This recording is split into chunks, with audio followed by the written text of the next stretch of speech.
Ouyaya épinglé, les avantages indécents cédés au Kouninef.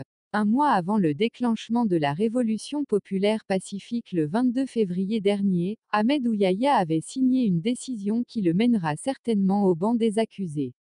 Sollicité par les frères Kouninef, l'ex-premier ministre avait décidé lors d'une réunion du Conseil des participations de l'État, consacrée à la réévaluation de leur projet de trituration de graines oléagineuses à Jijel, d'injecter 10 milliards de dinars, 75 millions de dollars, puisés du trésor public, à l'une de leurs sociétés pour compenser ces pertes financières.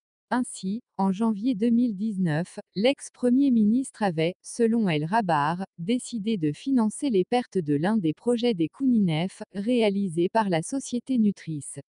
La fratrie avait demandé une prise en charge pour compenser les pertes induites par la chute de la valeur du dinar et les turbulences du marché de change.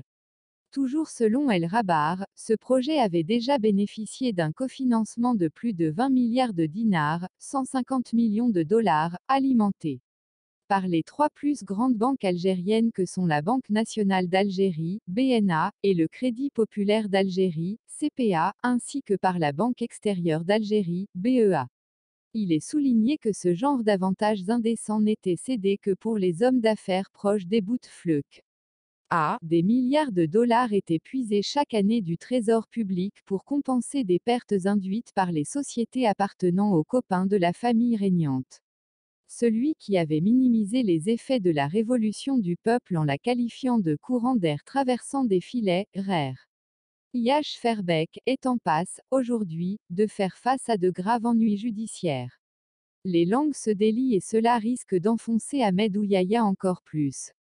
Les révélations faites par El Rabar ce dimanche ne font que renforcer l'idée selon laquelle le pays est administré par de véritables mafieux mêlant argent et politique.